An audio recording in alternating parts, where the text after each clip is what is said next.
Hello everyone, welcome to my channel. तो आज हम करने जा रहे हैं तुलसी विवाह की तैयारी। और ये है हमारा ऊख और ये माड़ू गाड़ने के काम आता है। और मैंने अभी अपने पापा से बोला था तो उन्होंने ये ऊख काट के लाया है खेत से, और इसीलिए ये देखने में बहुत ही ज़्यादा हेल्दी है। तो इससे हम तैयार करेंगे अपना माड़ू। और देखते हैं, देखिए मैंने अपना माड़ू ये तैयार कर लिया है तुलसी विवाह के लिए। और इसे थोड़ा सा क्रॉस किया है बिकॉज़ ना सीधे नहीं हो पा रहा था। और सीधे करने के लिए करीब लाइक एक गमले चाहिए ताकि मैं उसमें अलग से माड़ू गाड़ पाऊँ। इसीलिए मैंने जॉइंट करके इस तरह से गाड़ दिया है माड़ू क्रॉस में। और ये ना स्टेबल उतनी अच्छी से नहीं हुआ है, इसीलिए मैंने सोचा है कि देखिए कि मैंने अपने प्लांट ये 6 रख दिए हैं, छोटे छोटे मेरे प्लांट्स हैं। इसकी हेल्प से ये माड़ू अब स्टेबल हो जाएगा। और स्टेबिलिटी बनाए रखने के लिए मैंने इसमें रेड कलर का रिबन भी बांधा हुआ है।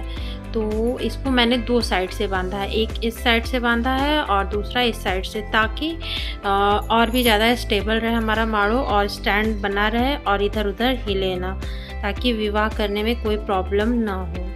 और ये है हमारी तुलसी जी। और ना ये थोड़ा देखने में सूना सूना लग रहा है, तो इसलिए मैं अपने इस गार्लैंड के थ्रू इसको सजाऊंगी और ये दिखने में बहुत खूबसूरत लगेगा।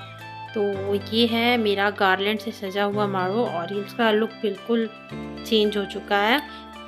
तो अब ये दिखने में काफ़ी अच्छा लग रहा है। और शादी करने से पहले मैं इस गमले को पेंट करूँगी तुलसी जी के। और इसके पहले ना ये पूरा प्लांट तुलसी जी का फैला हुआ है, तो इसे मैं धागे के थ्रू इस तरह बांध दूँगी ताकि जब हम पेंट करें तो तुलसी जी को थोड़ा सा भी प्रॉब्लम ना हो। और लाइक पेंट लग जाएगा तो अभी तक तो ये प्लांट है, जब मैं इनका शादी कर दूँगी तो ये अच्छे से एकदम तुलसी जी हो जाएंगी हमारी। और इनकी पूजा तो हम लोग वैसे भी करते हैं, बट शादी होने के बाद ये सच में तुलसी जी बन जाती हैं, इनका पूरा रूप तुलसी जी का हो जाता है। और ये मैं नेरोलैक पेंट के थ्रू इस पूरे के पूरे गमले को पेंट करूँगी। तो स्टार्ट करते हैं वीडियो। और ये बहुत टाइम लगा था इसको करने में, इसीलिए मैंने इसे जल्दी जल्दी और वीडियो का स्पीड बढ़ा दिया है। तो अगले स्टेप में मैं आपको दिखाऊंगी कि कैसे रंगोली बनाते हैं, और हमें किसी भी पूजा में रंगोली ज़रूर बनानी चाहिए। और ये हो गया मेरा गमला कंप्लीट। तो ये है, मैंने रंगोली बना दी। ये मैंने कलश के लिए बनाई है रंगोली, और ये गणेश जी की पूजा के लिए अलग से बनाई है रंगोली स्वास्तिक। और यहाँ पे मैं दिया रखूँगी। और एक स्पेशल रंगोली बनाई है, और ये तुलसी जी की रंगोली है। और मुझे ब्राउन कलर नहीं मिला था, नहीं तो ये हूबहू तुलसी जी ही लगती। इसमें मैंने थोड़ा सा एफर्ट डाला, आई थिंक इसे बनाने में 1 घंटा लगा। एंड ये है मेरा पूड़ी पकवान क्योंकि शादी का टाइम है तो थोड़ा सा तो पूड़ी पकवान टाइप का कुछ बना देना चाहिए। और ये सिंपली घर में मैंने पूड़ी कचौड़ी और पुलाव सब्जी और खीर बनाई है ताकि थोड़ा सा शादी वाला फील आए।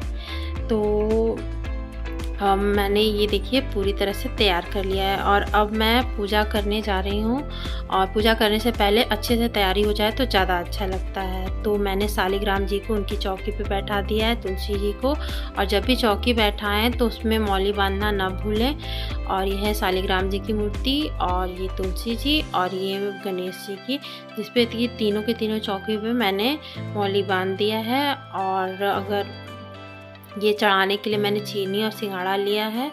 और ये है हमारा कलश। और कलश में ना, कलश को खाली ना छोड़े, पानी के अंदर कुछ लाइक फ्लावर, चावल, सिक्का, लवंग कुछ भी डाल सकते हैं आप। और ये घी का दिया भी मैंने तैयार कर लिया है, और माला। और ये हमारे हल्दी, रोरी और नारद थोड़ा सा चढ़ाया जाता है। और ये गठबंधन करने के लिए पीला वस्त्र और ये चुनरी, और इसी से मैं इनका गठबंधन करूँगी। और ये तब गठबंधन शादी से पहले ये कपड़ा उड़ाऊँगी। और गणेश जी को एंड शालिग्राम जी को। और ये है पूरा श्रृंगार का सामान। और वो चूड़ी मैंने स्पेशली इसलिए दिखाई थी क्योंकि मेरे पास मेटल की चूड़ी थी और शीशे का चूड़ी शुभ होता है, तो 2-3 चूड़ी मैंने शीशे की भी ली है। और यह है हमारा गंगा जल। क्योंकि गंगा जल ज़रूरी है। अगर हमसे कोई कमी रह गई हो तो हम गंगा जल के थ्रू पूरा शुद्धिकरण कर लेते हैं। तो अब मैं स्टार्ट करूँगी अपना वीडियो और पूजा पाठ स्टार्ट करूँगी। और ये देखिए, गंगा जल से पहले इस तरीके से पूरी जगह को शुद्ध कर लें ताकि कोई भी अशुद्धि हो तो पूरी शुद्ध हो जाए। और फिर उसके बाद हम पहले गणेश जी की पूजा करेंगे और पहले गणेश जी को हल्दी लगाएंगे। मैं 5 बार हल्दी लगाती हूँ और किसी भी पूजा में। और फिर उसके बाद रोली लगाएंगे।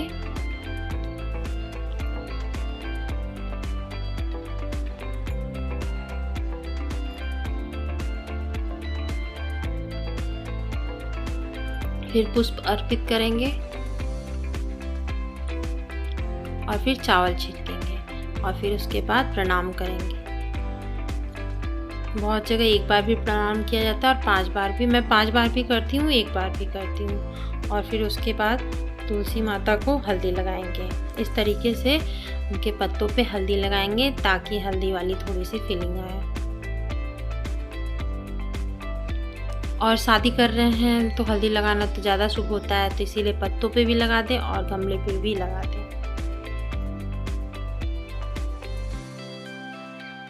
और इसे भी मैं 5 बार लगाऊंगी।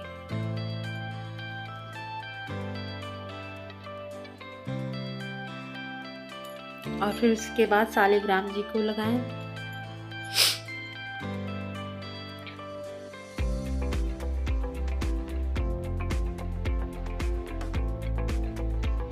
और फिर इनका तिलक करें।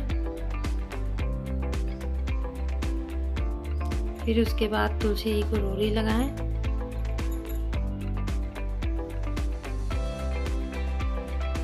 फिर शालिग्राम जी को रोली लगाएं 5 बार।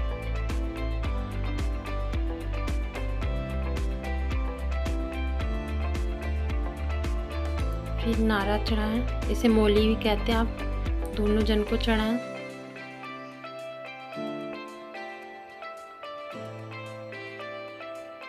फिर उसके बाद लवंग अर्पित करें दोनों जन को।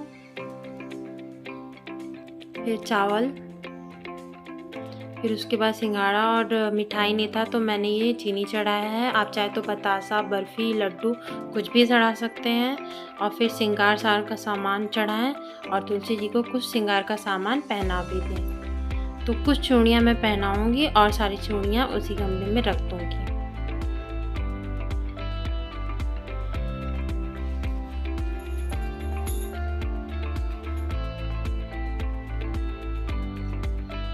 इसमें मैंने इनको मेटल की भी चूड़ियाँ और शीशे की भी चूड़ियाँ पहना दी है।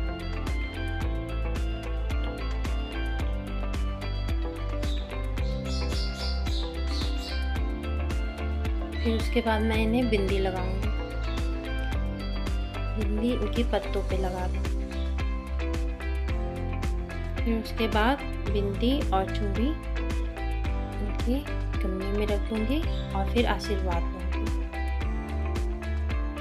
और फिर उसके बाद शालिग्राम जी को छुआ के तुलसी माता को वरमाला पहनाएंगे।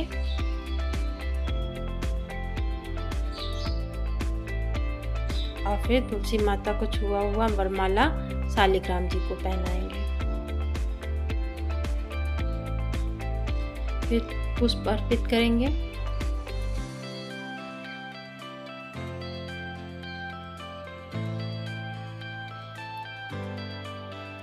फिर उसके बाद कपड़ा अर्पित करेंगे और कपड़ा नया पहनाएंगे, क्योंकि शादी से पहले हम कपड़ा चेंज करते हैं, इसीलिए मैं इन्हें कपड़ा पहना रही हूँ, येलो कलर का वस्त्र।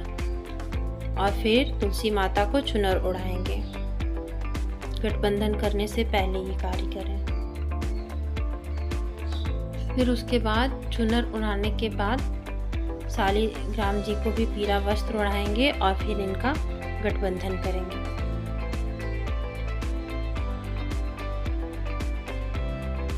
जैसे हमारे यहाँ शादी में गठबंधन करा के 7 फेरे कराए जाते हैं, उसी तरीके से आप इस तरह गठबंधन करें, क्योंकि ये भी विवाह है।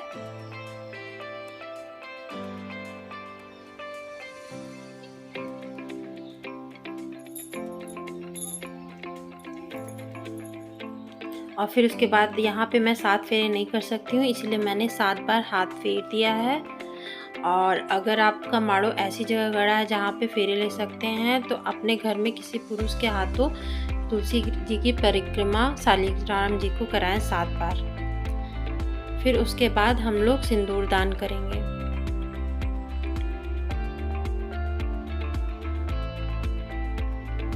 शालिग्राम जी को छुआ के हम सिंदूर तुलसी जी को 5 बार लगाएंगे।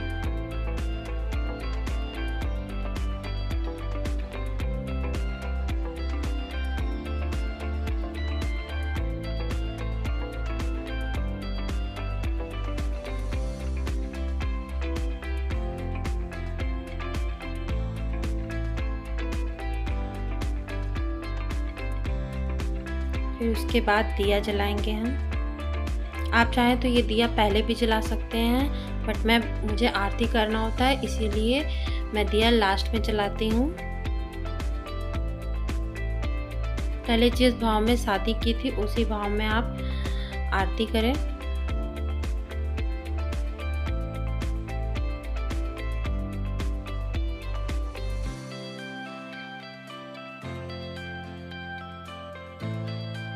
फिर गणेश जी की भी आरती करें। फिर खड़े होके जिस तरह से भगवान की पूजा की जाती है उसी तरीके से पूजा करें, आरती करें सॉरी।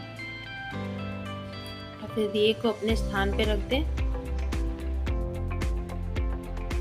और फिर अगरबत्ती जलाएं। और अगरबत्ती और जो दिया मैंने लास्ट में जलाया है वो आप पहले भी जला के कर सकते हैं। और हमारा पूजा तभी स्टार्ट हो जाता है जब हम गंगा जल से शुद्धिकरण करते हैं।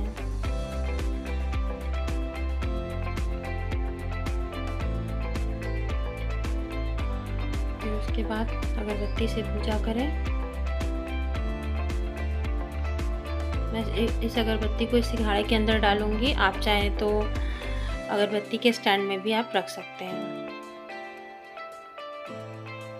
और फिर भगवान जी से क्षमा याचना करें कि अगर कोई भी गलती हो गई हो पूजा करने में, शादी करने में, तो वो क्षमा कर दें। और ये हो गई हमारी पूजा कंप्लीट। और ये है हमारी तुलसी माता दुल्हन बनी हुई और ये है हमारे शालिग्राम जी दूल्हे बने हुए हैं। तो इन दोनों लोग का विवाह संपन्न हुआ और अपने से मैंने बहुत प्रयास किया कि आप अच्छा कर पाऊँ। और जो मैं इस साल नहीं कर पाई हूँ बहुत सारी चीज़ें, मैं वो अगले वर्ष करूँगी। तो आप सबको तुलसी विवाह की बहुत सारी शुभकामनाएँ। और इसी तरीके से तुलसी विवाह आप हर वर्ष करें और जितना हो सके और अच्छे से करते जाएं। ठीक है, आप बाय बाय।